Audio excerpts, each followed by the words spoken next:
Boa noite a todos. Aqui de volta no projeto Iniciação com o professor Walter Teixeira de Andrade. Projeto Iniciação de número 160. Boa noite. É com você, Gilberto. Olá, boa noite. Sejam bem-vindos. Estamos ao vivo, projeto Iniciação. Hoje, projeto Iniciação de número 160. Então, estamos aí ao vivo. Boa noite, professor. Bem-vindo. Boa noite, meu querido irmão Gilberto Cartira, meu querido irmão Carlos Nascimento, aos meus queridos irmãos que estão presentes aqui, aos nossos irmãos que estão presentes aqui no nosso programa, né? Projeto Iniciação, que todo sábado a gente está aqui, 20 para as 9, né? 8h40, estamos aqui para falar sobre assuntos muito importantes, né? E são todos bem-vindos, né? E vamos lá, né? Devemos dizer que esse encontro é destinado a dar a base filosófica e iniciática para aqueles que pretendem seguir o caminho da iniciação, né? A base, no nosso caso, são duas bases importantes, né? Os ensinamentos da nossa querida mestra Helena Petrona Blavatsky, né? Fundadora da Sociedade Teosófica, né? E o nosso querido e grande professor, professor Henrique José de Souza, fundador da Sociedade Brasileira de Eubiose, né? E, evidentemente, no caminhar dos assuntos, né, na sequência, a gente vai abordando ensinamentos de todos os grandes instrutores da humanidade através dos tempos de todas as civilizações. Muito bem. O objetivo é a síntese do conhecimento, a fim de propiciar aos pretendentes ao caminho da iniciação informações e valores importantes para essa finalidade, né? Outra finalidade do encontro é propiciar a reflexão do momento evolutivo que a humanidade está vivenciando nesse início do século XXI, início da Era de Aquários, né? Início do século XXI. Sempre lembrando, né, que conforme o ensinamento do nosso querido professor Henrique José de Souza, o Brasil tem uma enorme importância nesse processo, né, do terceiro milênio, porque ele é a base da nova civilização. Conforme o nosso mestre indicou, né, o Brasil é o berço da nova civilização. Então, veja a importância do nosso querido Brasil, né, nesse concerto cósmico, né, que está acontecendo na face da Terra, né? Muito bem. Então, para aqueles que já se encontram no caminho da iniciação, também o encontro visa trazer para a reflexão o que podemos fazer e realizar para nos elevarmos a um padrão vibracional e evolutivo condizente com aquilo que a lei justa e perfeita planejou para ser desenvolvido pela humanidade no terceiro milênio e era de Aquários. Então, o processo de iniciação é justamente... O que é o processo de iniciação? É autoconhecimento. Mas, na verdade, o autoconhecimento não é simplesmente informação. Não é questão de acumular informações. Veja bem, é elevar o padrão vibracional. Isso é a base. O processo evolutivo significa elevar o padrão vibracional justamente em direção dos planos elevados do infinito, né? Como Jesus Cristo nos ensinou, né? O nosso destino é voltarmos à casa do Pai, né? A casa do Pai Celestial. Então, como é que a gente volta para a casa do Pai Celestial? Aumentando o nosso padrão vibratório. Agora, para que isso seja feito, para que seja realizado em nós o projeto de iniciação, é importante e é fundamental, e é necessário, e indispensável que a pessoa se filie a uma escola iniciática. Isso. Os mestres nos afirmam, não há possibilidade de uma pessoa fazer o seu projeto de iniciação sem estar filiada a uma escola iniciática. Porque a escola iniciática ela contém os padrões básicos da ciência iniciática das idades. E é impossível a pessoa fazer isso frequentando uma biblioteca, por exemplo, né?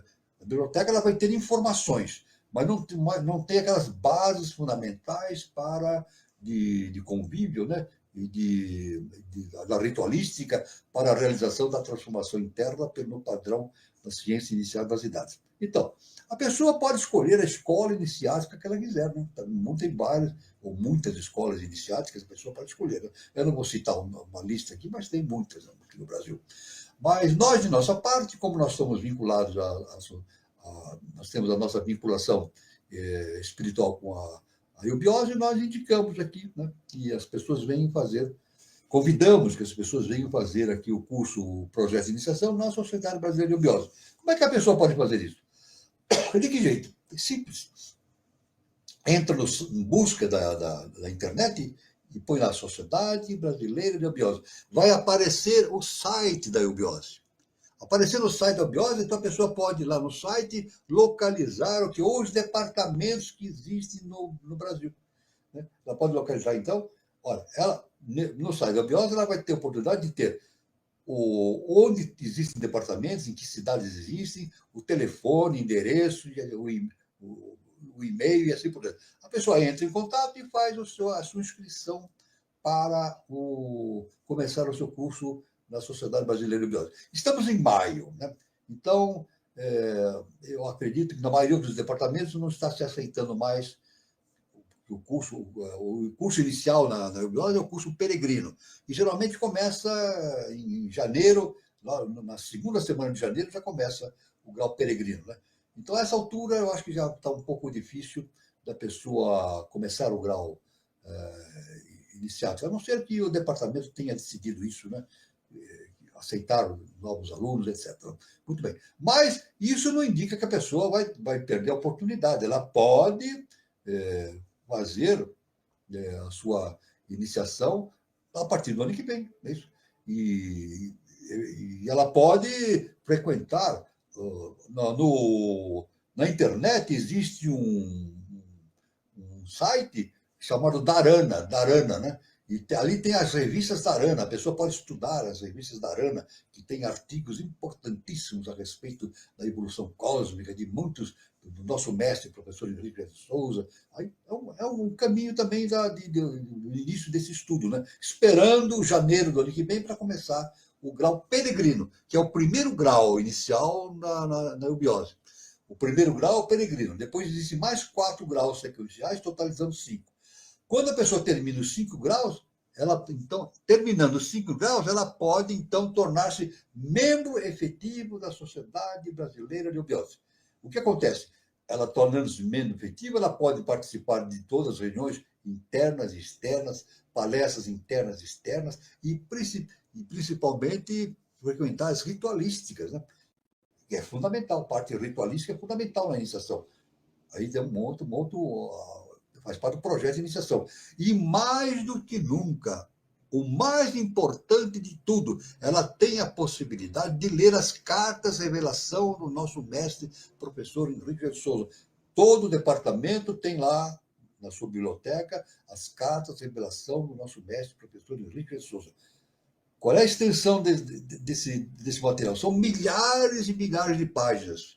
É infindável. A pessoa começa a estudar, é uma coisa infindável e monumental, uma coisa extraordinária. A gente fica boquiaberto quando a gente vê pelos ensinamentos do nosso mestre, professor Henrique de Souza. Então, está aí um convite, né?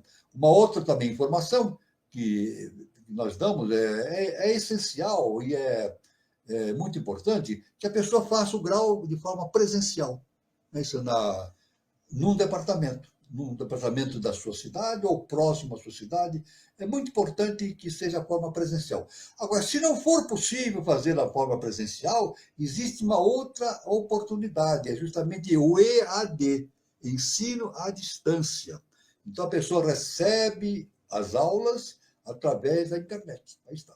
Então, se a pessoa morar muito longe, num estado longe, distante, onde não tem departamento próximo, ela pode fazer o EAD.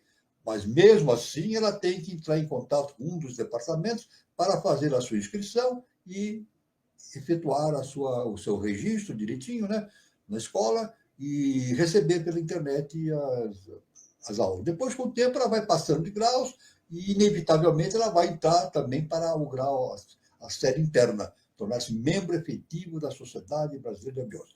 Aí estão as informações iniciais, que nós sempre damos informações no início do nosso programa, porque é muito bom que as pessoas saibam exatamente como fazer para se aproximar e fazer parte do trabalho da Sociedade Brasileira de Eubiose. Muito bem. Nós vamos aqui começar a nossa primeira parte, né, vendo algumas informações, definições deixados pelo estudo de Helena Petrov Blavatsky, né? E ela deixou muitas informações, né? E a gente vai estudando sempre, né, essas informações que fazem parte desse conhecimento iniciático, né? Essas informações vão enriquecendo, né, esse panorama iniciático que a gente tem que seguir, né? Então, aqui a primeira informação importante vindo desse trabalho de Blavatsky é a respeito de um grande ser, olha, informação chamada Amônio Saccas. Amônio Saccas, grande e eminente filósofo que viveu na Alexandria, hein, entre o segundo e terceiro século da nossa era. Foi o fundador da escola neoplatônica dos filaleteus, ou amantes da verdade. Nasceu pobre e de pais cristãos. Porém, era dotado de uma bondade tão grande, quase divina, que o chamaram de Theodidactus, o ensinado por Deus. Theodidactus. Venerou tudo o que havia de bom no cristianismo, mas rompeu com ele e com as igrejas desde tenra idade, por não conseguir encontrar no mesmo a superioridade proclamada sobre as antigas religiões. Então, é claro que depois, com o tempo, ele, não que ele tenha condenado a igreja, nenhum ser elevado faz isso, mas ele se distanciou da igreja para seguir o caminho da iniciação, que não é o caminho do religare, né? Não é o caminho da religião como nós entendemos, né? Dogmática, o caminho do religare, o religamento da nossa consciência humana com a consciência divina, né? Através do processo justamente do projeto de iniciação. Então, essa é uma informação muito importante a respeito desse ser brilhantíssimo que existiu na face da Terra. O outro ponto que eu acho, esse ensino aqui é importantíssimo que nós vamos citar agora, é justamente o termo analogia. Olha, é fundamental. Aliás, a eubiose utiliza. No conhecimento da eubiose, nós usamos muito o caminho da analogia para entendermos as coisas superiores. Tudo bem? Então, analogia é intermediária entre a dedução e a indução, apoiando-se alternativamente em uma das duas, sem se restringir a regras especiais de cada uma delas. Como geral da analogia é assim definida por Trismegistus, Hermes Trismegistus, né? Que para nós é a totalidade da Universidade do Egito na tábua de Esmeralda. Então, Hermes Trismegisto nos deixou o seguinte, olha, uma das leis herméticas, né? Ele diz, o que está no alto é como o que está embaixo, para se cumprir o milagre da unidade. Hermes Trismegisto é uma das leis herméticas, né? O que está embaixo é como aquilo que está embaixo. Não é igual, é similar. A similitude é a analogia. A similitude dá justamente o processo da analogia. Aliás, nós devemos dizer que mesmo a ciência acadêmica, a ciência humana, dos laboratórios, né, ela segue muito o processo da analogia para estudar. Inclusive, a própria antropologia, né, o próprio estudo dos fósseis, né, para a reconstrução biológica, né, dos fósseis, é usado justamente a questão da analogia, observando o geral da natureza, né?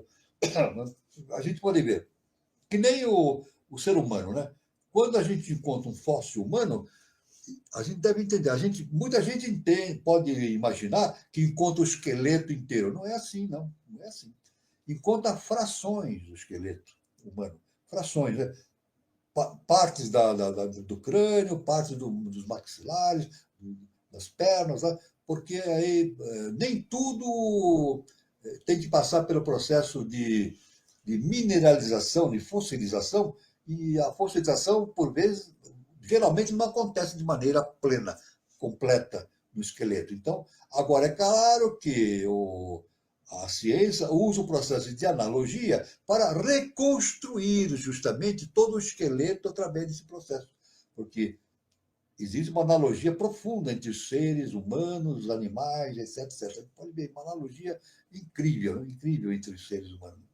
O comportamento é diferente, mas existe uma analogia profunda, né? Note que, embora o autor da Tábua de Esmeralda distinga, o Hermes Trismegisto, né, distinga absolutamente, desde o início, a analogia de semelhança, esse é um engano difícil de ser evitado pelos iniciantes. Coisas análogas raramente são semelhantes. Olha, coisas análogas raramente são semelhantes. A analogia da constituição do homem em 3 princípios, espírito, alma e corpo, com aquela da constituição do equipamento, cocheiro, cavalo e viatura, é bastante clara para permitir a resolução de problemas curiosos. E Deus sabe se há semelhança entre essas duas coisas. Assim, Trismegisto, Hermes Trismegisto disse: o que está no alto é como o que está embaixo. Ele não disse o que está no alto está embaixo, não é isso. Ele não disse assim, o que está em cima é igual ao que está embaixo, não. É como o que está embaixo é como aquilo que está em cima. Analogamente, tem uma analogia entre si e embaixo, né? Então, isso é muito importante, né? Note que, embora o autor da Tábua da Esmeralda distinga absolutamente, desde o início, a analogia da semelhança, esse é um engano difícil de ser evitado pelos iniciantes. Coisas análogas raramente são semelhantes. A analogia da construção do homem em 3 princípios espíritas, com aquela construção de um equipamento, cocheiro, cavalo, tudo que nós falamos, né? Então, já falamos disso. Então, é muito importante essa questão, né? Eu dou um exemplo muito claro a respeito desse processo de analogia, né? Se você, olha, uma coisa muito séria agora, hein? Iniciaticamente. Se eu disser para vocês que eu sei o que é Deus, eu estou mentindo. Perfeito? Eu sei o que é Deus? Não sei. Eu não sei o que é Deus. Não é isso? Deus está dentro de mim, está dentro de nós. Jesus falou, vós sois deuses. Mas nós não entendemos ainda, ou nos esquecemos dessa divindade que está dentro de nós. Então, a pessoa pode falar, então, Walter, mas se você não sabe, não entende o que é Deus, como é que você fala dele e diz que ele existe? É isso? Como é que você fala? Tem tanta certeza. Essa questão. Como é que eu falo de Deus se eu não entendo a respeito de Deus? Aí entra a analogia. Né? Então, vamos ver agora pelo processo da analogia, como é que a gente pode entender Deus? Isso, indiscutivelmente, através do conhecimento iniciático, isso foi uma coisa que hoje eu tenho certeza disso, né? E todos aqueles que estão no caminho da iniciação sabem disso, né? Que existe uma lei cósmica justa e perfeita. Conforme o nosso mestre diz, nada acontece por acaso. Tudo é perfeito, tudo acontece de maneira matemática. Né? A ciência sabe disso também, né? A ciência sabe também que nada ocorre no universo de maneira aleatória. Acontece através de leis químicas, físicas, e leis químicas se repetem de maneira irremediável. Né? As leis químicas e físicas se repetem ali de maneira constante, sem se desviar daquele padrão científico. Né? Então, a gente sabe disso, que existe uma organização no universo. Através do tempo, a gente vai percebendo disso, né? Que o universo é algo que tem a ideia da perfeição. Né? Nada existe por acaso.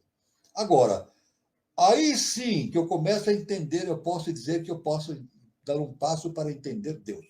Ora, uma coisa perfeita, exata, que se repete, que tem uma natureza lógica dentro dela, matemática, ela só pode provir de uma fonte também perfeita e lógica, né?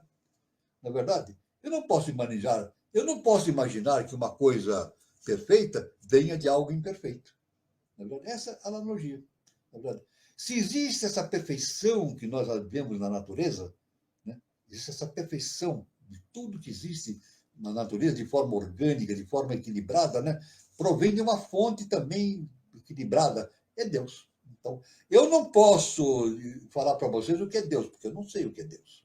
Um dia eu vou saber, porque Jesus falou que nós estamos retornando para a casa do Pai. Aí nós vamos ter uma visão de Deus bastante pronunciada, né? Mas, por enquanto, não sabemos ainda.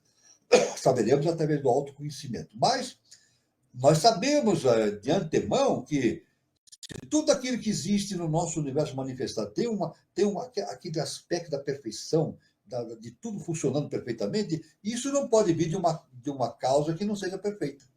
Não é verdade? algo perfeito que a gente vê na vida diária só pode vir de uma causa perfeita, e é Deus. Então, a gente, por consequência, a gente pode imaginar, é verdade, justamente a perfeição de Deus, que origina coisas perfeitas também, né? É o processo da analogia. Aí está o processo da analogia, né? Então, eu posso não entender o que é Deus ainda, mas eu posso ter uma ideia bastante adequada a respeito do que ele pode ser, né? Vendo justamente a sua manifestação. Eu vejo a manifestação da divindade e, através da manifestação da divindade, pelo sentido da analogia, eu posso imaginar o que seja Deus. Então, veja bem, isso é muito importante, então, essa conclusão, né? Muito bem. Depois nós temos aqui, depois da analogia, nós temos justamente o estudo, como consequência, o estudo sobre os analogistas. Então, aqueles que seguem o caminho da analogia são os analogistas. O que são os analogistas? Os discípulos de Amônio Sacas, que nós já vimos, né, anteriormente, esse grande ser, né? Assim denominados devido à sua prática de interpretar as lendas, mitos e mistérios sagrados através de um princípio de analogia e correspondência, cuja regra encontra-se agora no sistema cabalístico e principalmente nas escolas de filosofia esotérica do Oriente. Isso. Então, os analogistas são aqueles, evidentemente, que seguem o caminho sequencial da analogia, que nos dá. Isso aí, a ciência acadêmica. É claro que a ciência acadêmica não fala em ciência iniciática, mas, se a gente analisar bem, o cientista ele utiliza a prática da analogia para fazer descobertas importantes no campo da evolução humana, no campo do comportamento humano e assim por diante. Então, a analogia é muito importante, né? Então, está, então, esse termo extraordinário, né, sobre analogia e analogistas, conforme o entendimento justamente de Helena Blavatsky. Tudo isso é provindo de Blavatsky, né? Um outro ser também que Blavatsky aborda na doutrina secreta, né, é justamente um ser chamado Anaxágoras. Veja bem, são conhecimentos importantíssimos que vai revitalizando, vai enriquecendo a nossa concepção a respeito de todo esse movimento filosófico através dos milênios, né? Anaxágoras, um célebre filósofo jônio, na Grécia, viveu há 500 anos antes de Cristo. Ele viveu há 500 antes de Cristo. Foi discípulo de Anaxímenes de Mileto e estabeleceu-se em Atenas no tempo de Péricles, olha, 500 antes de Cristo. Entre seus discípulos encontramos discípulos dele, Sócrates, Eurípides, Arquelau e outros filósofos e homens eminentes. Discípulos de Anaxágoras, o próprio Sócrates, né? Veja bem. Muito bem. Era um sábio astrônomo. Foi um dos primeiros a explicar publicamente o que Pitágoras ensinava em segredo. Ou seja, o movimento dos planetas, os eclipses do Sol e da Lua, etc. Foi quem ensinou a teoria do caos, baseando-se no princípio de que nada surge do nada. Nada surge do nada, é impossível, né? Ensinou também a teoria dos átomos, considerando-os como a essência e substância fundamental de todos os corpos e com a mesma natureza dos corpos que formam. Então, você vê que a teoria atômica, fundamentalmente, já vem lá do tempo dos gregos, né? Com Anaxágoras, né? E outros, né? E existem unidades fundamentais da matéria, né? É claro que eles não tinham ideia da estrutura que nós temos hoje, atômica, né? Dos elétrons, dos prótons, mas eles diziam que existiam unidades fundamentais da matéria, chamado átomos. Átomos quer dizer indivisível, né? Coisas indivisíveis, né? Esses átomos, dizia Anaxágoras, foram colocados inicialmente em movimento por Nous, a inteligência universal, o Mahat dos hindus. A inteligência universal é o Nous, uma entidade imaterial, eterna e espiritual. Graças a essa combinação, formou-se o mundo, fundindo-se os corpos materiais grosseiros, elevando-se e estendendo-se às mais altas regiões celestes, os átomos etéreos, o éter ígneo. Adiantando-se a ciência moderna em mais de 2.000 anos, veja bem, olha, eles estavam na frente da ciência moderna há mais de 2.000 anos. Né? Estamos aqui em 2025, ele estava, isso aí é de 500 a.C., então aqueles filósofos já trabalhavam nisso há mais de 2.000 anos, né? Há mais de 2.500 anos. Né? Adiantando-se a ciência moderna em mais de 2.000 anos, ensinava que os astros eram formados pela mesma matéria de nossa Terra e o Sol uma massa incandescente. Ele já ensinava isso a respeito do Sol. Hein? Que a Lua era um corpo opaco, inabitável, que recebe sua luz do Sol. Olha só o que ele falava. Os cometas eram astros errantes. E, adiantando-se ainda mais a ciência, declarou-se inteiramente convencido de que a existência real das coisas percebidas por nossos sentidos não pode ser provada de modo demonstrável. Morreu desterrado em Lapsaco aos 72 anos. Desterrado, quer dizer, incompreendido, né? A gente pode entender isso, né? Se ele foi desterrado, ele foi incompreendido. Aliás, é o que acontece sempre com os grandes mestres, né? Isso faz parte da história humana, né? A história humana, o ser humano tem essa capacidade que nós chamamos da ignorância, né? De não entender os seus mestres, né? Então eles acabam sendo perseguidos, injuriados e acabam em situação bastante difícil até o final da sua vida, né? Então está essa muito importante. Veja só que ele já dava, ele, o Anaxágoras, ele já dava justamente a noção básica da estrutura do Sol como um corpo ardente, a Lua como um corpo inabitável ou inabitada. Como que ele já sabia? Ele sabia isso através das suas. Não existia telescópio, não existia nada, né? Nem a estrutura, não se conhecia nem a superfície lunar. Né? Depois que foi descoberto o telescópio, viu as montanhas da Lua, as crateras, mas naquele tempo não havia possibilidade de ter essa visão. Né? Mas ele, através da sua intuição, ele tinha esse processo de entendimento superior. Né? Esse processo superior de interior. Né? Então, veja só que coisa importante todo esse conhecimento, né, que nós temos, né, a respeito desses processos de evolução. Né? Um outro termo aqui que nós queremos observar, justamente, é anima mundi, vem do latim, anima mundi, alma do mundo, o mesmo de que a laia dos budistas do norte, a essência divina que a tudo preenche, penetra, anima e informa, desde o átomo mais diminuto da matéria até o homem e o Deus. Em certo sentido, é a mãe dos 7 peles, das instâncias da doutrina secreta, a essência dos 7 planos da inconsciência e diferenciação moral e física. Eu quero dizer aqui, relembrar que mundo vem do latim mundus. Ó, mundo, a palavra mundo vem do latim mundus. E o que significa mundus em latim? Puro, limpo, soberbo, elevado. Então, a palavra mundo quer dizer puro, elevado, uma coisa extraordinária. Né? Então, é por isso que quando a gente quer falar que algo não é limpo, a gente fala que é imundo. Olha, pronto, está explicado. Né? Se eu vejo uma coisa suja, algo sujo, eu falo assim, isso é imundo. É o contrário de mundo, que não é sujo. Né? Então, o planeta Terra é uma coisa limpa, é uma coisa divina, é um paraíso. O planeta Terra é um paraíso. Infelizmente, o ser humano, através da sua ignorância, transforma a Terra num inferno. Né? Não agora, há milhares de anos, né? Através das guerras, através das perseguições, da falta do amor cósmico, né? Então, transforma o mundo num inferno. Mas é claro que a lei cósmica justa e perfeita, através da lei do karma, vai recondicionando esses seres no seu processo evolutivo para que se atinja um dia a consciência do Pai Celestial. Né?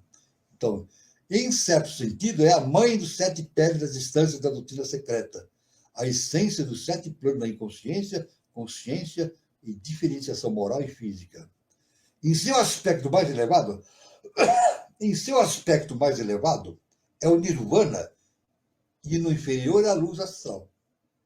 Era feminina entre os gnósticos, os cristãos primitivos e os nazarenos.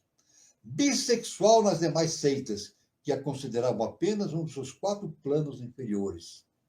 De natureza ígnea, etérea no objetivo, no mundo da forma, e, portanto, éter. E divina e espiritual em seus 3 planos mais elevados. Quando se diz que cada alma humana nasce ao se desprender da anima mundi, isso significa, esotericamente, que nossos eu superiores são de idêntica essência àquela da alma do mundo, que é uma irradiação do absoluto universal, sempre desconhecida.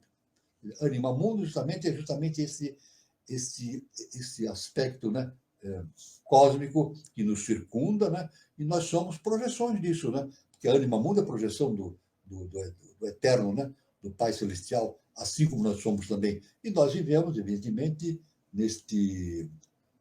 Mas é claro que essa anima mundo, ela tem, então, dois níveis diferenciados, né? Um nível superior, chamado Nirvana, e no inferior, a luz astral. A luz astral. Essa, então, é a diferenciação. Então, veja bem que é um assunto bastante interessante, né? Para ser estudado, né? Para ser estudado e muito importante para a nossa observação. Muito bem. Aqui nós vamos parar nesse encontro de hoje, observando esses termos, né, para o nosso enriquecimento, né, filosófico. E agora nós vamos, então, partir dessa parte inicial para essa segunda parte, que é justamente a continuação do que nós estamos falando sobre o Egito. O Egito, né? Nós havíamos lá parado num determinado momento, né? Falando sobre o Egito, sobre os processos iniciáticos, né? E agora, exatamente neste momento, falando sobre o Egito Antigo, nós vamos falar sobre a iniciação em Luxor. Luxor, olha, um grande centro iniciático no Egito, né? Aqueles que entram no santuário a fim de adquirir o autodomínio e descobrir os segredos de sua própria vida, constatam que suas forças e fraquezas são expostas à luz do dia e ficam entregues às suas próprias experiências, podendo tecer em volta de si mesmos um manto invulnerável composto de substância de sua própria vida. Discípulos ocidentais que escolhem o caminho da automaestria parecem não aceitar essa disciplina com a mesma força de entusiasmo e desejo e de conquista que os ocidentais deixam transparecer. Segundo a lei espiritual, a iniciação e a prova são iguais. Tanto faz que ocorram no santuário ou cumpridas na vida diária do discípulo. Então, todos estão sujeitos a esse caminho da iniciação, ou no santuário ou na vida diária do discípulo. É claro que na vida diária do discípulo, isso aí é comandado muito mais pela lei do karma, né? O discípulo vai sofrendo provações, isso em todo mundo, né? Ou todo o universo que esteja sujeito a esse processo, né? Ele vai sofrendo aquelas limitações, aquelas imposições do karma e vai evoluindo através do que Buda chamava do sofrimento, né?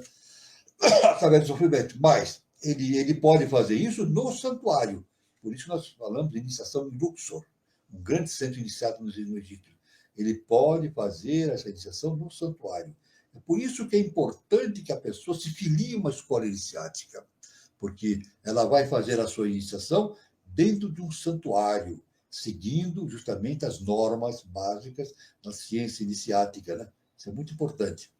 Na época em que o santuário de Luxor se encontrava no plano físico, era exigido do discípulo procurar a nascente do rio Nilo. Aliás,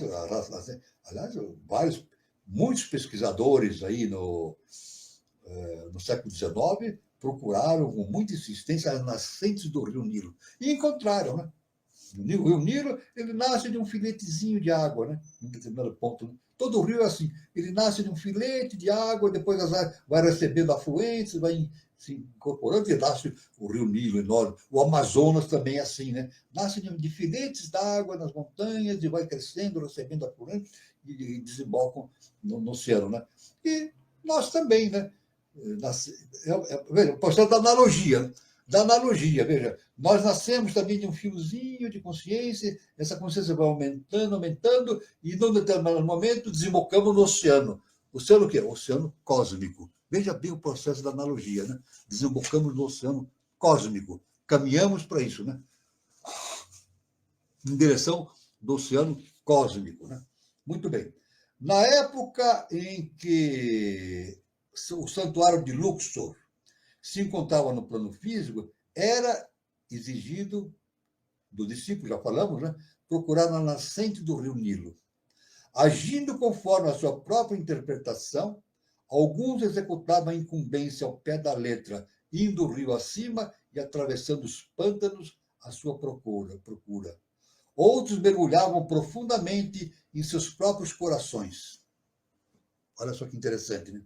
As duas provas eram válidas, tanto a física como a espiritual, pois tinham a mesma finalidade, isto é, ser metódico, assíduo e perseverante. Pouquíssimas pessoas chegaram a ver a fonte do rio Nilo. Veja bem, vamos falar isso? Pouquíssimas pessoas chegaram a ver a fonte do rio Nilo, porque em seu redor existem cascatas caudalosas e florestas impenetráveis.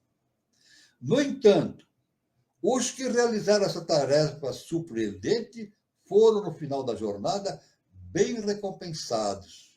Os discípulos que procuraram a fonte do Nilo, através de seu esforço interno, conseguiram o mesmo sucesso, e outros ainda, por falta de perseverança, sofreram frustrações de fracasso. Quer dizer, a gente tem que ver a origem da nossa consciência, né? A origem da nossa consciência, o conhecer a si mesmo. Como Jesus falou, né? Conhece a ti mesmo, conhecer a origem das coisas. Somos deuses, Jesus falou, né? Agora temos que conhecer a origem das coisas, que está dentro de nós. Deus não se divide. Deus se projeta, o imanifestado não se divide. Ele se projeta, produz a diversidade, mas não se divide. Cada partícula do universo tem Deus integral dentro de si. Vamos repetir? Cada partícula universal não é uma fração da divindade. Deus não se fraciona. Cada partícula tem Deus integralmente dentro dele. Isso é coisa impressionante, né? Tanto que a HPB nos ensinou isso através dos seus ensinamentos, né?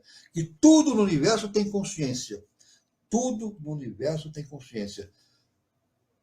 Pela ciência acadêmica, a gente pode pôr restrição a esse conhecimento, né? Mas como? Tudo no universo tem consciência? Como é que pode? Então, uma pedra tem consciência? Uma planta tem consciência? Um animal tem consciência? Tem. Uma pedra tem consciência de quê? De pedra. Um animal, uma planta, tem consciência de planta. É incrível a gente entender, para a gente entender isso. Um animal tem uma consciência de animal. E nós temos a consciência de seres humanos. Né? Na verdade, a pedra não é uma pedra, a planta não é uma planta, e nem nós, seres humanos, somos seres humanos. Estamos passando pela experiência humana. Somos seres humanos? Não. Estamos passando pela experiência humana. Ou seja, caminhando para o entendimento dessa unidade que existe dentro de nós. Deus. Então isso aí é muito importante, esse conhecimento. Né? Vós, abençoados filhos, que viveis na crosta do planeta, tendes pouca experiência sobre as escavações efetuadas na superfície da Terra. Porém, o processo empregado pelos mineiros tem semelhança com o método exato para alcançar o desenvolvimento ou o progresso espiritual. Um grupo de mineiros que deve extrair da terra o minério necessário à humanidade não pensará em usar como instrumento uma colher.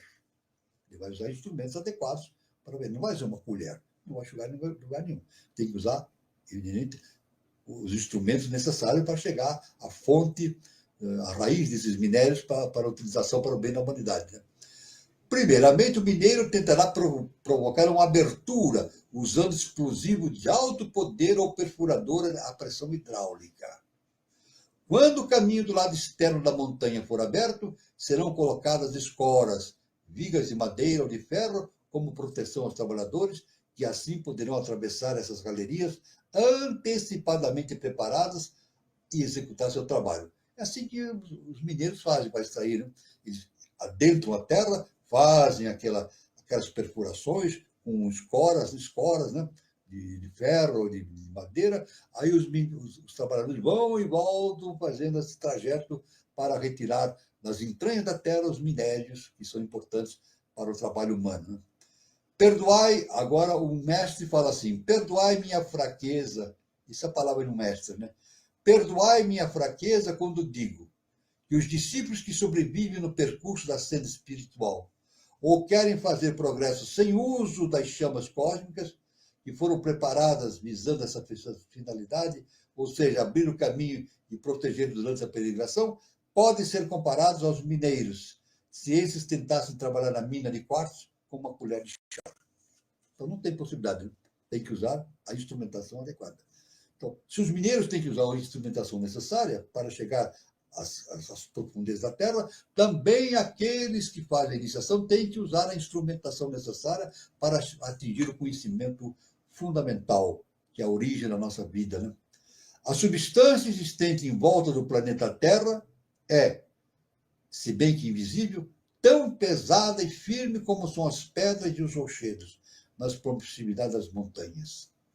Foi concedida para o vosso uso toda a força explosiva e dinâmica da transformadora chama violeta, para justamente abrir vosso caminho.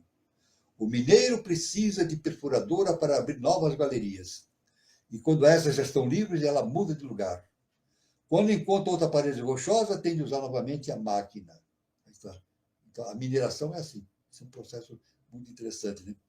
Sem a estrutura protetora do ferro e madeira, a próxima perfuração iria provocar um desabamento e os mineiros ficariam soterrados. Então, esse aprofundamento rumo para a exploração dos minérios tem que ser feito através de canais específicos, bem feitos, né? Com escoras de ferro, de madeira, etc., para que os mineiros não fiquem soterrados, já haja um desmoronamento. Né?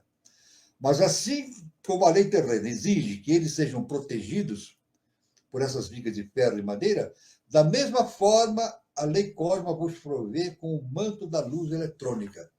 O manto da luz eletrônica, que, entretanto, é despercebido por alguns e negligenciado por outros, disso resultando seu pouco uso. É claro que no momento que o indivíduo começa a se aprofundar no conhecimento iniciático, ele vai criando ao seu redor um manto violeta, um manto de proteção, que o possibilita a chegar ao conhecimento dos mundos internos com bastante vigor. Né? Assim também é na vida diária. O uso da chama abre caminho durante um lapso de tempo, mas para manter o processo conquistado, ela deverá ser empregada constantemente. Nós falamos aqui da luz violeta, né? Aqui na Ubiose, para quem está na Ubiose, nós chamamos isso do globo azul. O globo azul. Eu não vou entrar nesse, porque é um tema iniciático profundo da eubiose. Mas quem está aqui no nosso encontro sabe exatamente ao que eu estou me referindo, o globo azul, que corresponde ao que em outros caminhos iniciados chama da chama violeta. O exemplo das galerias desobstruídas por meio da perfuradora serve para esclarecer o discípulo, que também lhe poderá abrir seu caminho através da força dinâmica da transformadora chama violeta, que o envolverá numa puríssima atmosfera, atraindo a si as forças da presença do Eu Sou. É isso. Os obiotas usam o globo azul. A chama violeta, então, protege essa chama violeta do universo. E a ritualística, o professor Henrique Souza, quem vier para a obiose vai conhecer perfeitamente toda essa proteção que a pessoa pode adquirir através da conquista plena do contato com essa emanação superior. Né? A pessoa fica protegida para executar o seu caminho pelos caminhos dos mundos internos, dos conhecimentos mais profundos. Né? Sem a proteção cósmica do manto de luz, olha só importante agora, hein? Sem a proteção cósmica do manto de luz, estareis em perigo e a atmosfera em torno de vós será perturbada. Então, no momento que o indivíduo começa o seu processo da iniciação, automaticamente, ele persistindo nesse desiderato, nesse objetivo, ele é envolvido por um manto de luz. E esse manto de luz o protege, como as galerias protegem os mineiros de desabamentos, né, para encontrar as pedras preciosas. Esse manto de luz protege o indivíduo contra possíveis infortúnios no seu caminho da iniciação, né? Vosso desejo de perfeição ficará soterrado pelo escombro da substância. Se isso não acontecesse, não existindo esse manto de luz, né, o desejo de perfeição fica soterrado pelos escombros da substância desarmonicamente qualificada e será quase impossível prosseguir na obra. É impossível prosseguir na obra sem a proteção desse manto de luz. Agora, isso requer o que? A confiança na lei universal e justamente a prática das yogas, a prática das ritualísticas e a perseverança. Perseverar é o caminho. Perseverar é o caminho. Não há outro caminho, né? E nem sequer tereis temores e garantias quanto à vossa segurança, protegido pela luz divina. Deixai, assim diz o mestre, deixai que eu, com humildade, vos faça compreender que essa verdade fundamental não somente tem que ser reconhecida, deverá ser aplicada antes que o vosso progresso espiritual possa ser polido. Essa é a verdade fundamental. Quando o indivíduo entra pelo caminho da iniciação, automaticamente ele está formando, está dando possibilidade que forme em torno de si justamente uma cobertura, uma proteção que o protege de possíveis desmoronamentos, possíveis perigos, né, no seu processo de iniciação. Agora, é necessário que ele haja com perfeição, com determinação, né, com absoluta coesão no seu desejo, na sua vontade de prosseguir pelo caminho da iniciação. Né? Então, nós temos aí o Santuário de Luxor. Falando agora sobre o Santuário de Luxor, no Antigo Egito, né? O Santuário de Luxor é conhecido como o Templo da Luz Dourada. Lux significa luz. E ore, ouro. O serviço prestado pela Irmandade de Luxor consiste em transpassar os discípulos em desenvolvimento com a luz dourada, até que, ao expandir sua luz interior, seus corpos sejam libertados do peso de toda a substância terrestre, elevando-se acima da atração da Terra até a presença ascensionada. Então, à medida que o indivíduo vai evoluindo, a vibração vai se tornando mais alta, ele vai se tornando mais leve, na verdade. É o caminho que leva o indivíduo ao segundo trono, a Mãe Celestial, né? Por isso que o nosso mestre diz, né, que o processo da iniciação é justamente o trabalho de aproximação com a Mãe Celestial, a Mãe Divina, né, que é o segundo trono, né? A disciplina dessa iniciação consiste em identificar-se com a luz, com a vida divina em tudo que vive e, ao mesmo tempo, libertar-se, levando uma existência independente e isolada como um ser à parte. Na verdade, não é um ser à parte, é um ser isolado da influência da sua personalidade. Cada vez mais que o indivíduo penetra nesse conhecimento profundo, ele vai libertando-se de si mesmo. Ele vai aumentando a proteção dessa luz divina, né, que o possibilita atingir conhecimentos superiores, e vai libertando-se das trevas que emergem da sua personalidade. Né? O sepultamento do candidato no sarcófago de pedra tem a finalidade de ascensionar o espírito liberto ao mundo da realidade e reconhecer claramente a inércia da forma. Quando esta forma é considerada como sendo um manto da divindade e o aspirante aceita a luz, ele se transforma canal ou ponte para a divindade. Olha que importante, ponte para a divindade. Então, o nosso trabalho é construir pontes, né? Isso. Então, por isso que tem o nome pontificado, né? Pontificar é construir pontes. E o nosso processo iniciático é justamente construir pontes. Construir pontes como? Nos tornando veículos da consciência superior. Ou seja, como o nosso mestre afirma, né? Nos tornando veículos da obra do Eterno na face da terra. Né? Então, isso abre, assim, também é na vida diária. O uso da chama, a chama divina, abre caminho durante um lapso de tempo. Mas para manter o progresso conquistado, ela deverá ser empregada constantemente. Então, é necessário, quando essa chama divina nos atinge e nos possibilita a penetração nos mundos internos, no fundo dessa consciência, é necessário que esse trabalho seja constante. Não pode haver oscilações, debilitação da vontade. Tem que ser permanente. Deve ser permanente essa vontade para o atingimento do conhecimento superior. Né?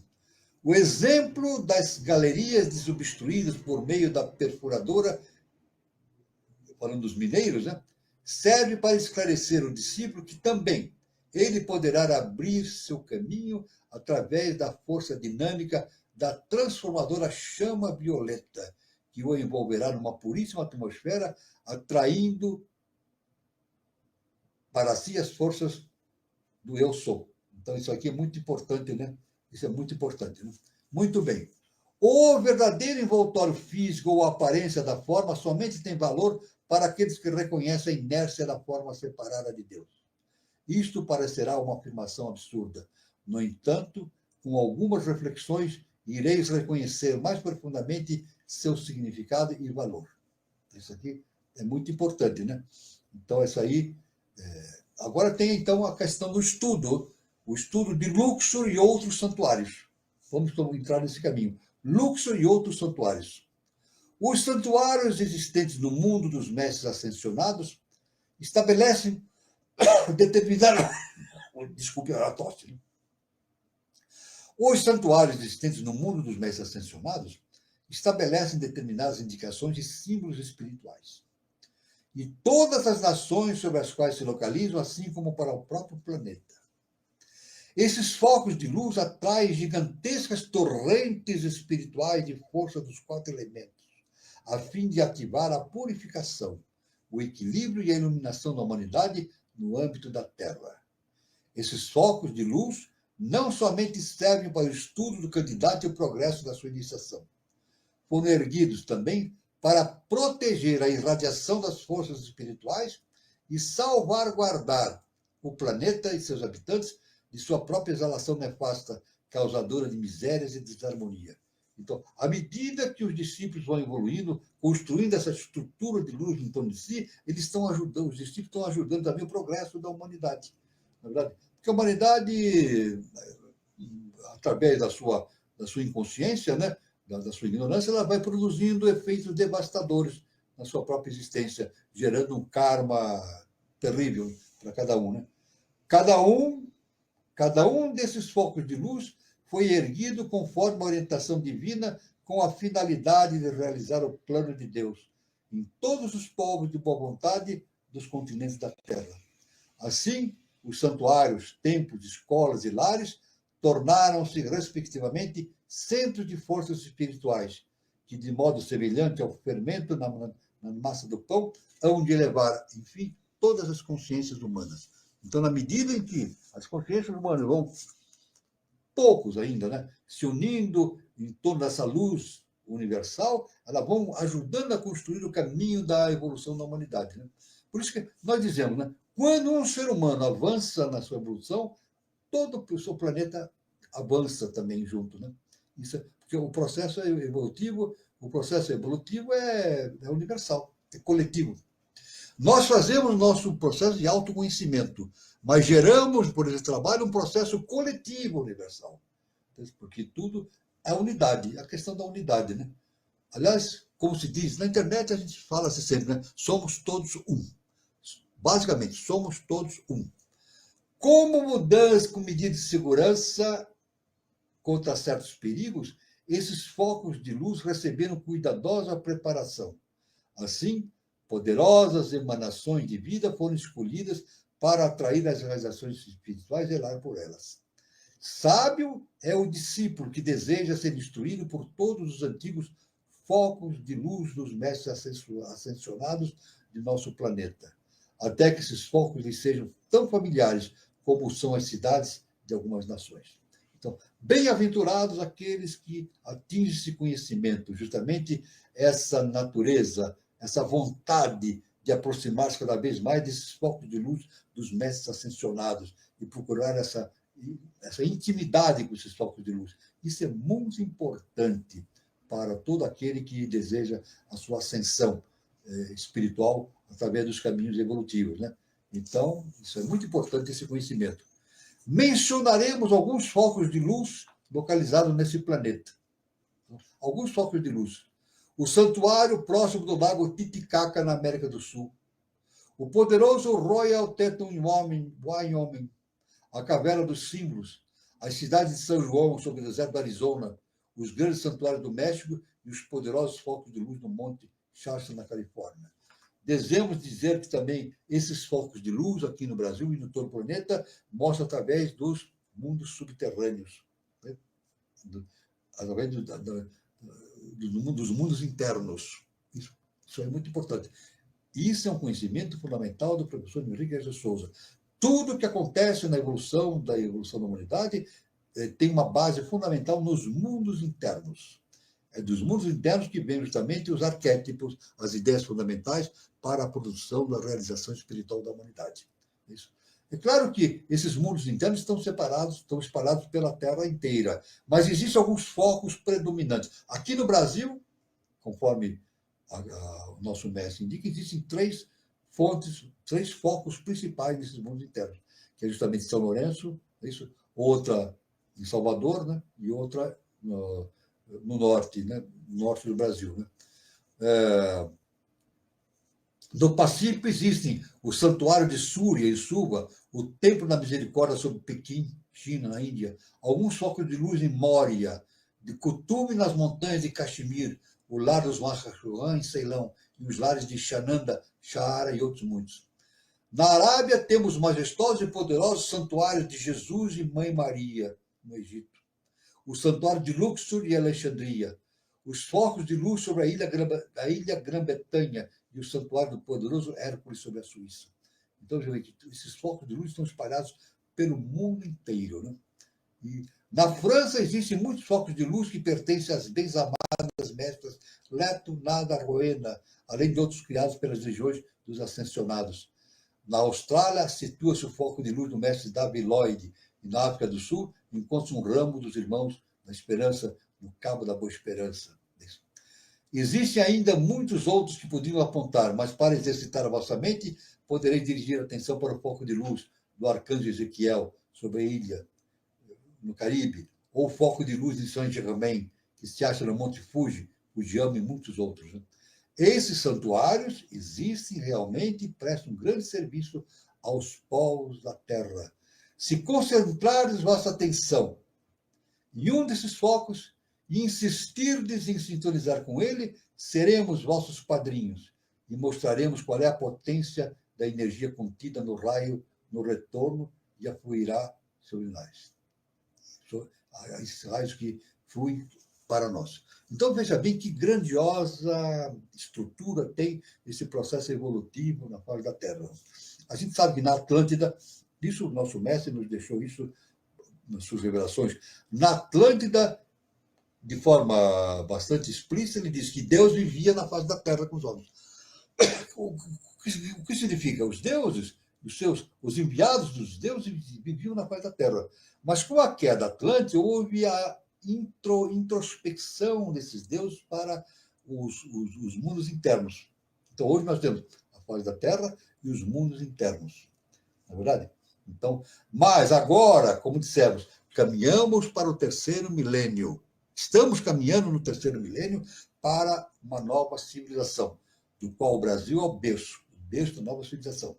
E o nosso mestre nos diz que no ano 3005, a Agartha virá para a face da Terra. Ou seja, a partir do ano 3005, por isso que o nosso canal chama-se Canal 3005, a partir de 2005, os mundos internos virão, a exemplo da Agartha, virão para a face da Terra. Ou seja, a humanidade passará a viver com os deuses na face da Terra novamente, como era em Atlântida antes da sua convulsão, que provocou o seu desmoronamento. Então, é muito importante esse entendimento. A HPB, a Helena Blavatsky, ela trouxe seus conhecimentos dos mundos internos. Ela foi veículo dos mundos internos. Né? Ela veio lá, ela esteve nos mundos internos, né? No Tibete, né? Trouxe enormes conhecimentos de lá. Tudo está nos mundos internos. Né? Aqui no planeta Terra, a gente pode destruir tudo. E vários. A gente sabe de vários de seres, né? Que têm dinásticos ou não, né? Que destruíram muita coisa na face da Terra. Conhecimentos, templos, etc. Né? Mas a destruição é apenas superficial, porque o que está no mundo interno não é destruído nunca. Ele está lá permanentemente. Na verdade, nós podemos destruir tudo na face da Terra emanado pela divindade, mas essa destruição será apenas uma imaginação nossa, porque tudo permanece íntegro nos mundos internos. De lá tudo provém. De lá tudo provém dos mundos internos. Então é isso aí que nós queríamos falar aqui na nossa ponto inicial, nossa reflexão sobre iniciação, vendo justamente a importância desses santuários no Egito, né? Luxor e outros tantos, né? Existem muitos santuários, né? E hoje a gente tem santuários ainda espalhados pelo mundo, né? E aí está importante, né? A exemplo de São Lourenço, né? Existe o Templo de São Lourenço, que é um santuário cósmico lá existente, e todos que entrarem para a série interna terão a oportunidade de visitar o templo e fazer a sua passagem para a série interna no templo, né? Que é justamente o templo dedicado ao Avatar Maitreya, né? Dedicado ao Avatar Maitreya. Então a gente vê que existe uma conexão entre a divindade e o mundo na Terra, né? Nada acontece no mundo que seja por acaso. O professor diz: nada acontece por acaso, tudo acontece por ação da divindade, e nós somos apenas veículos. Agora, a questão toda é sermos cada vez melhores veículos para a divindade. Esse é o nosso caminho. Elevar o nosso padrão vibracional e nos tornarmos cada vez melhores veículos para a divindade. De maneira até alegórica, fazer com que Deus caminhe com pés humanos na face da Terra. Isso é a importância do processo evolutivo. Tudo bem?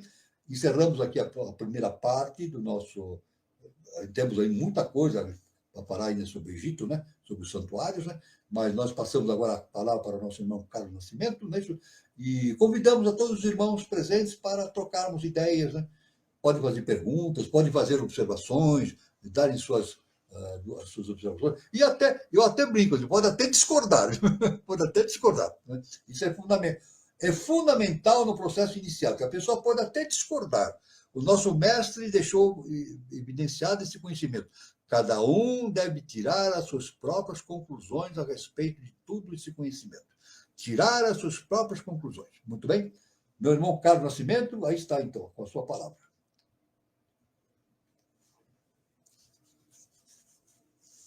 Muito bom, professor. É sempre bom a gente ter esse tipo de conhecimento, né? E antigamente os egípcios, não só os egípcios, como os vários povos antigos, eles sabiam onde construir, né, professor? Onde tinha pontos energéticos na Terra para estar construindo esses templos e esses monumentos. E até recentemente, né, muitos templos católicos foram feitos dessa forma também, né? Também. Os templos católicos, veja bem, pela ciência iniciática, os templos católicos, as grandes catedrais, inclusive você, né, Carlos, você esteve lá recentemente, voltou de lá, né, a Abadia de Westminster, né? Westminster, visitando lá na Abadia de Westminster, na Inglaterra, né? Todos esses templos, eles não surgiram assim por acaso, eles foram construídos por chamados monges construtores, seres de hierarquia construíram esses monges construtores. Né? E a gente pode ver que se a gente estudar essas catedrais, os vitrais têm tudo, tem significado iniciático, né? Os vitrais dessas catedrais. E a estrutura também, a estrutura arquitetônica tem uma... Aliás, nós falamos, né, na vez passada, Santos Vidal Vidro, né, sobre esse grande iniciado, né? Esse grande conhecedor, Sant Ibn Tawhid, que escreveu o livro Arqueômetro, né? Que todos devem ler, porque é fantástico, né? Justamente falando sobre a construção dessas catedrais no mundo inteiro. As catedrais foram construídas por seres de hierarquia. Então, veja bem, a igreja é santa. A igreja católica tem a santidade na sua formação por esses seres, né? Então, é isso aí que nós vemos, é básico, né? É claro que nas religiões existem as distorções, os desvios. Toda religião é assim, né? Tem os seus desvios. Justamente a expressão humana provocam distorções na aplicação da verdade que devia ser aplicada dessas religiões. Mas o fundamento das religiões o fundamento é cósmico.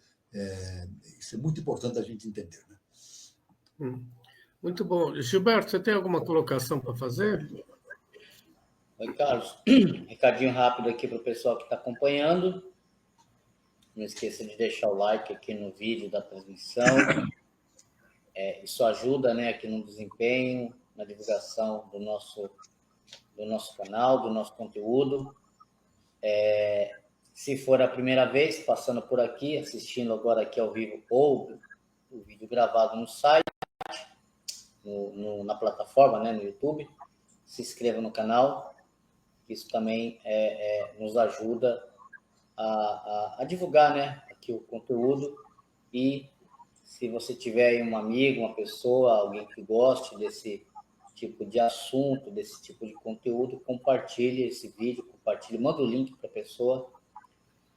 Isso também, né, mais uma contribuição aqui que ajuda na divulgação do nosso trabalho, do nosso conteúdo. Lembrando sempre que o conteúdo aqui do 365, ele tem aí uma abordagem e comentários de forma exclusiva do professor Walter, né, onde ele aborda de forma única aí os temas aí que são abordados, lógico que aqui são feitos como tópicos, né, mas são temas aí que nós estudamos, né, claro que de maneira mais profunda, nos estudos aí da eubiose, de maneira mais aprofundada. Aqui a gente trata de uma forma assim mais da maneira que dá para falar, né? O professor Walter dá uma explicação e faz uma abordagem aí dentro daquilo que pode ser tratado aqui, de forma aberta e pela questão do tempo também, né? Por diversas razões, mas que dá também um bom caminho, um bom início àqueles que querem ter uma compreensão, se familiarizar com o assunto, estar um pouco mais inteirado sobre o tema, e é uma boa oportunidade para conhecer um pouco mais a respeito daquilo que nós comentamos aqui e que nós também estudamos. Hoje é o programa de número 160, ou seja, existem 160 programas, é muita informação, é bastante coisa, está tudo aqui no canal, basta você pesquisar, dar uma olhada, tem temas aí, tem listas, né, de temas específicos, e os vídeos também vale muito a pena. E se tiver alguma dúvida, pode deixar aqui, ou ao vivo aqui agora, enquanto nós estamos no ar, né, que o professor responde, ou pode deixar aqui embaixo, tem no vídeo, né, na aba ali de perguntas, pode escrever que o professor Walter, ele responde todas as perguntas. Então é isso, Carlos, professor. Vamos nessa, que o povo hoje está animado aí, tem bastante pergunta, bastante comentário aí no chat. Tem bastante pergunta, professor. Você ouviu alguma que o senhor queira começar ou não? Eu ouvi bastante, eu não cheguei a escolher nenhuma delas, mas tem muita pergunta, tem muita observação importante, né? Deixa eu ver aqui, vamos ver aqui. Você vê aí, claro, se tem alguma coisa aí. Vamos colocar essa. O Rafael coloca assim: Não, como uma raça. Posso ver uma aqui primeiro, do Rafael? Pode. Olha, eu quero dizer o seguinte, olha. Deus, no sentido esotérico, é a soma total. Vamos ver isso? Vamos. Deus, no sentido esotérico, é a soma total de todas as leis. Tudo bem? Agora, vamos fazer um reparo aqui. Isso aí, Rafael, não querendo discordar de quem quer que seja, né? Mas indicando pelo caminho iniciado. Deus, no sentido esotérico, é a soma total de todas as leis, de todas as energias governadas por essas leis no universo manifestado e não manifestado. Então, Deus é impessoal. Eu quero dizer o seguinte, vamos fazer uma retificação. Deus não é a soma. Isso é muito importante, né? Deus não é a soma de tudo. Deus é tudo. Deus não se divide. Isso é importante. Deus, o manifestado, ele produz a diversidade, mas sem se dividir. Ele mantém-se íntegro. Então, Deus não é a soma total. Ele está presente em cada partícula. Cada partícula do universo, por menor que seja, ele tem Deus integralmente. Só que num estado compatível com a consciência que está predominando naquela partícula, né? Agora, a consciência que está imersa naquela partícula tem que atingir o entendimento da sua própria divindade, né? Isso é importante, né? Então, Deus não é a soma, Deus é tudo, não é isso? Deus, então, ele realmente ele é a lei. Deus realmente ele se expressa através da lei universal, né? A lei universal que nós conhecemos é uma expressão de Deus, do eterno, né? Agora, uma coisa muito importante, né? A expressão máxima que nós temos no universo é o eterno. Nós sabemos alguma coisa sobre o eterno? Não. Não. Não temos possibilidade de saber. Aliás, HPB deu uma definição sobre o eterno. Ele é o ser e não ser ao mesmo tempo. É o ser e o não ser ao mesmo tempo. Então, é uma coisa difícil a gente entender isso. O que é uma coisa, algo que seja o ser e o não ser? É o eterno, né? Agora, do eterno provém as leis universais. As leis universais são projeções do eterno, né? A lei universal é sábia, né? Ela produz sempre produtos justos, né? A justiça é perfeita, o amor universal está sempre presente, né? Então aí a gente entende a analogia, né?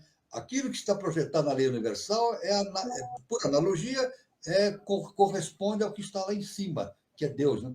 Não podemos entender o eterno, mas por analogia nós podemos intuir o que seja mais ou menos o eterno, uma coisa impensável, mas de profunda natureza cósmica, única, né? É o ser e o não ser, né? Então, isso é muito importante, esse entendimento. É muito difícil, esse conhecimento é muito difícil de ver essa relação que existe entre o eterno e o manifestado. Aliás, HPB diz que esse é o maior mistério que deve ser entendido. Podemos admitir, entendido pela humanidade, pelo sistema solar, pelas galáxias e por todo o sistema evolutivo universal. Muito bom, professor.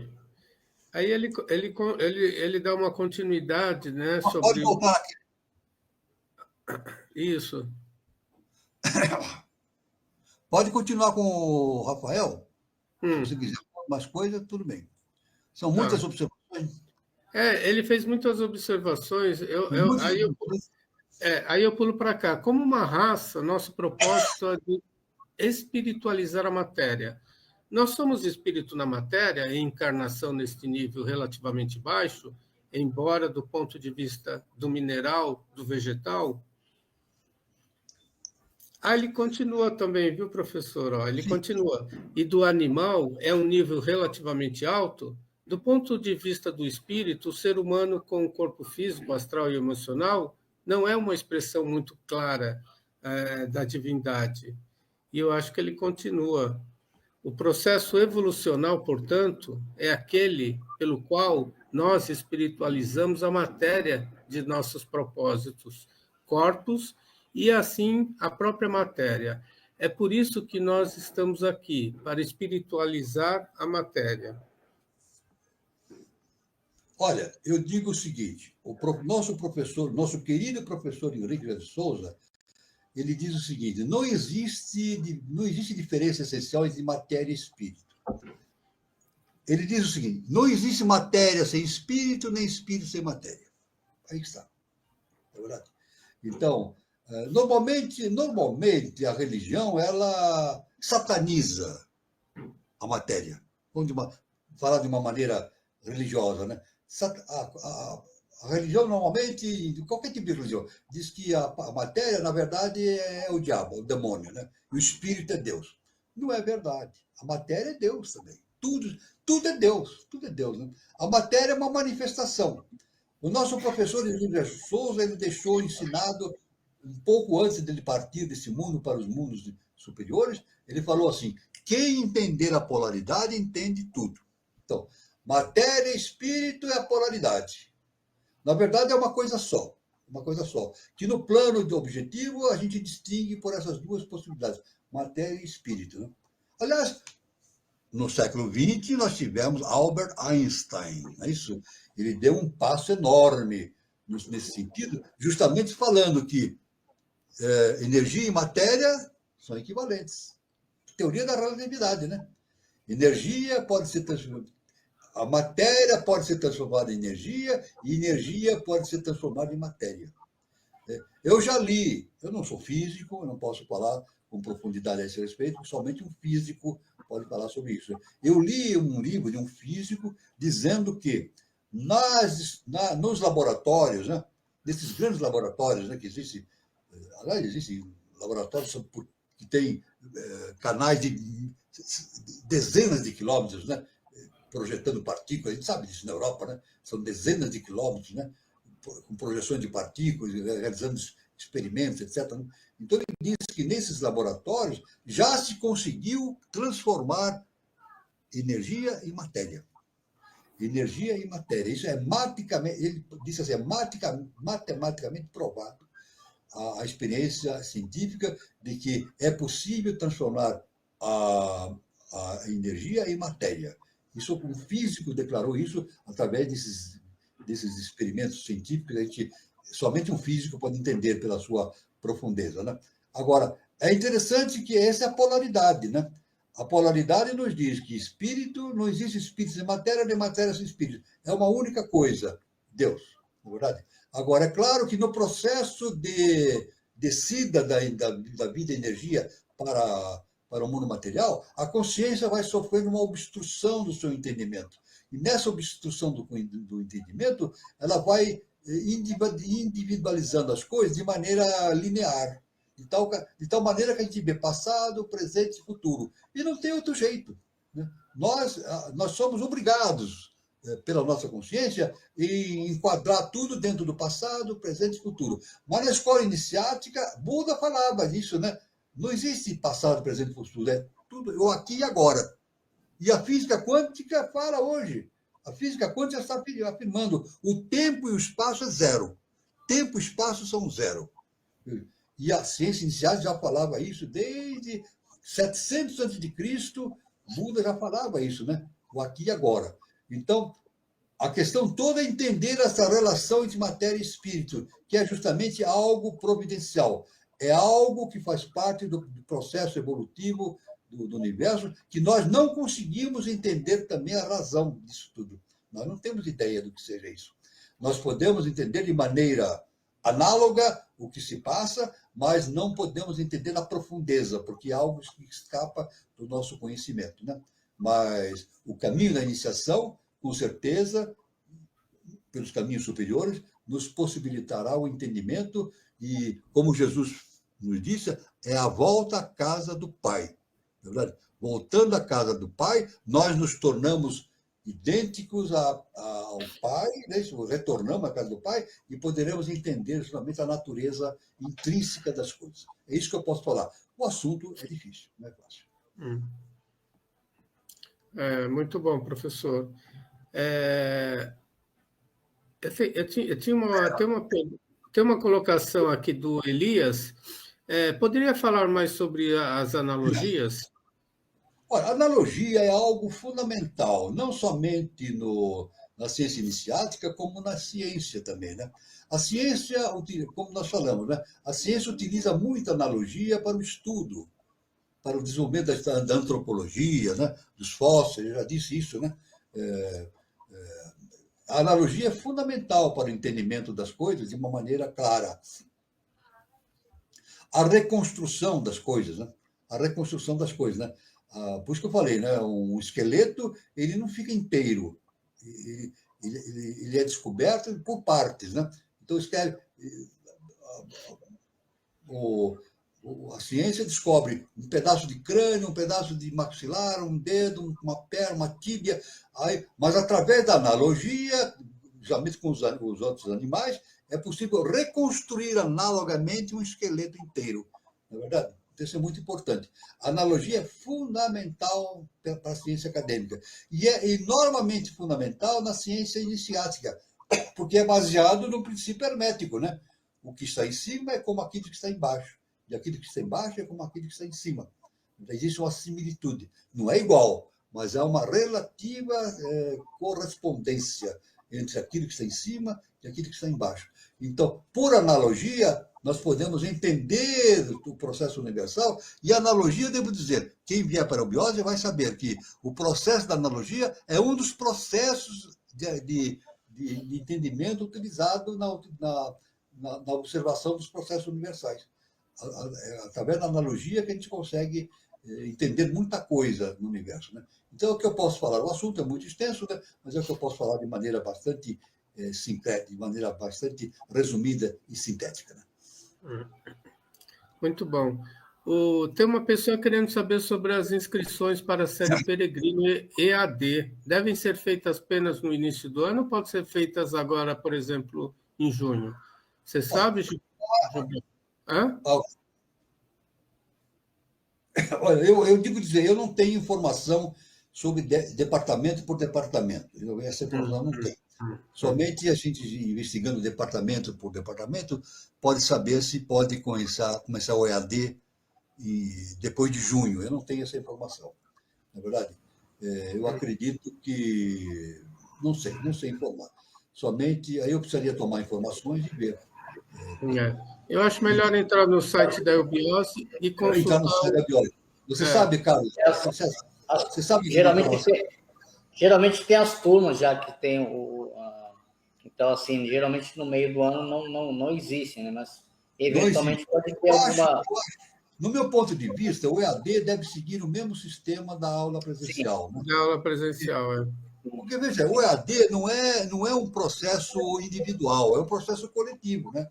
Então, um grupo forma um grupo e as aulas são enviadas coletivamente para todos.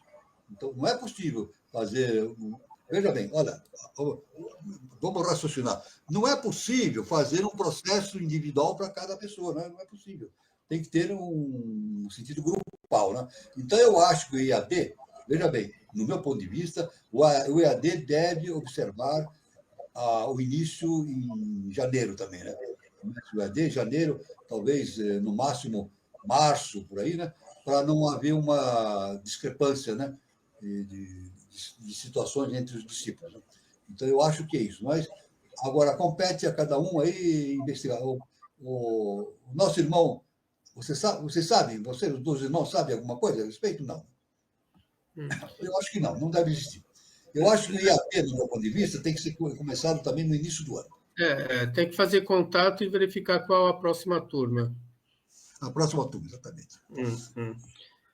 Deixa eu ver aqui. Não quer dizer que a pessoa vai ficar inerte. A pessoa está ávida para estudar, ela pode... Tem Dharana, né? Tem esse site da Dharana, pode ler as revistas de Dharana, é tudo gratuito. Viu? As revistas da Dharana tem escritos, né? Tem artigos fantásticos. Né?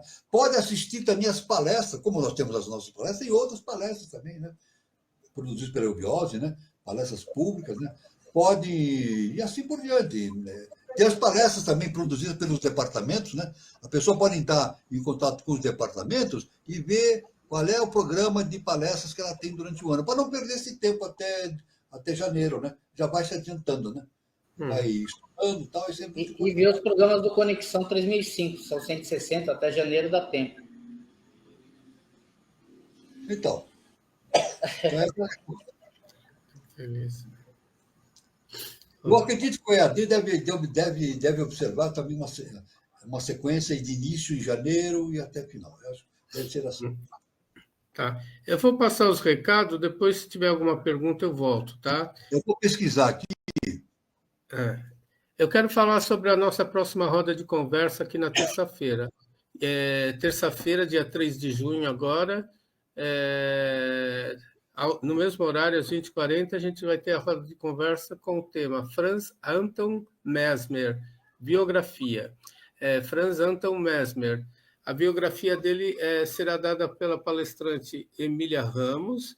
Ela é secretária de Planejamento do Departamento online da Sociedade Brasileira de Obiose e ela é administradora em RH e é aposentada. Ela vai falar sobre o médico Franz Anton Mesmer, que desafiou os limites da ciência e da fé em pleno século XVIII, né? Mas foi questionado e desacreditado. E qual foi essa sua obra, né? E o que é mesmerismo, né? Então ela vai falar sobre isso, sobre sobre esse médico, né, que desafiou os limites da ciência e da fé em pleno século XVIII. Então, nessa terça-feira, dia 3 de junho, às 20h40. Os mediadores serão Daniela Troncoso e Eduardo Nunes. Eu queria também falar sobre o Espaço Shakti Nova Era. O Espaço Shakti Nova Era tem a sua matriz lá na cidade de São Lourenço, sul de Minas Gerais, Centro de Terapias Holísticas, Espaço Shakti Nova Era. Quem estiver passando por São Lourenço, o endereço está aí. Praça Helena Jefferson de Souza, 38, anexo 1, São Lourenço, Minas Gerais. Para mais informações, tem um telefone também pelo WhatsApp. O fixo de São Lourenço é 35. O número é 997566874.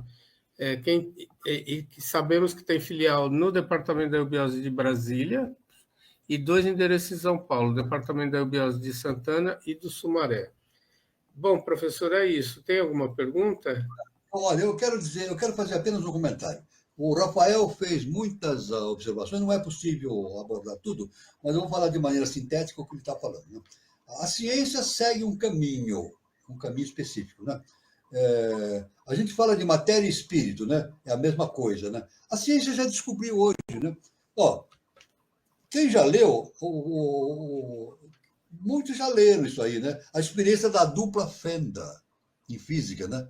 Onde é projetado um feixe de elétrons, não é isso? Em dupla fenda, não é isso? E à medida que passa nessa dupla fenda, né? Aí um físico poderia explicar melhor essa questão, né? Aí, quando um aparelho é colocado para observar esse feixe de elétrons, o elétron aparece como matéria, partículas. Agora, quando não é colocado o aparelho, se comporta como onda. Então, olha que coisa incrível. A mesma projeção, ela se comporta como onda ou como matéria. Pode ser elétrons ou radiação. É uma coisa impressionante, né? A ciência é o fenômeno da dupla fenda. Agora, o importante, eu quero deixar uma coisa muito importante a esse respeito. A ciência não aceita, a ciência acadêmica, ela não segue a ciência inicial das idades em termos. Veja bem, eu vou dar um exemplo. Desde que eu já fiz o curso, como todos fazem, né? Fiz o curso primário, o curso, no meu tempo, ginasial, depois o científico, a universidade, etc. Né? Então, sempre que iam me explicar, me falavam sobre sobre a tabela dos elementos periódicos. 7 famílias. 7 famílias, né, de elementos periódicos. Né? Depois, nas aulas que a gente assiste, a gente sabe que existem 7 coisas. 7 ondas 7 raios de luz, 7 isso, 7, tudo. O dia da semana são 7 dias, né? 7 dias, tudo é centenário. Agora, veja bem que interessante. Quando aquele que elaborou a ideia do átomo, agora me esquece o nome do físico, né? Não foi Max Planck, não, foi o outro que agora me esquece. Quando ele bolou essa ideia do átomo, ele bolou um átomo com um núcleo e 7 níveis energéticos, onde giram os elétrons. Agora, a gente pergunta, por que 7? Pergunta. Eu nunca vi ninguém fazer essa pergunta. Por que Niels Bohr, acho que foi Niels Bohr, né? o fundador dessa ideia, eu acho que é Niels Bohr, fundador da ideia da teoria atômica, né? Ele bolou um núcleo atômico e girando ao redor desse núcleo 7 níveis energéticos onde os elétrons giram. 7 níveis. Agora, por que não 8, 10, 12, 14, 20? Por que 7? Então, a ciência sempre segue isso. Tabela periódica composta por 7 famílias de elementos. É isso? O átomo, 7 camadas energéticas. Você vê que, inequivocamente, a ciência segue a ideia do setenário. Agora, a gente diz assim, a gente pergunta, por que os cientistas sempre batem no número 7? Por quê? Aí, pela ciência iniciática, nós podemos explicar. É a explicação que eu tenho, e todos aqueles que seguem a ciência iniciática podem ter essa explicação. É isso. Quando o cientista monta a sua teoria, ele não está montando a teoria que está na sua cabeça, ele está sendo o veículo do eterno, ele está sendo o veículo das consciências superiores. E como ele é veículo das consciências superiores, o setenário está presente. Então, inevitavelmente, ele vai falar em 7, 7, 7, 7, sempre 7. Na verdade, sempre 7 é essa questão, né? A espectrometria, por exemplo, né? São 7, a gente sabe, são 7 cores espectrais. 7 cores espectrais, né? Então, é sempre 7. Então, o cientista, sendo veículo, a ciência não aborda isso. O cientista, sendo veículo da consciência superior, inevitavelmente ele vai, evidentemente, explicar as coisas de forma centenária. Como o processo da inteligência também, né? Tem um autor, agora, aí, qualquer dia nós vamos entrar nesse assunto, né? Eu me esqueci o nome do autor também, é muita coisa para decorar, né? Tem um autor que justamente ele fez um estudo sobre as inteligências, né? Então ele diz que existem 7 tipos de inteligência. Existem 7 tipos de inteligência. Eu, quando li esse trabalho, por que esse é um psicólogo americano, né? Por que esse cientista não falou em 15 inteligências, 2, ou 20, ou 8, não, ele falou 7.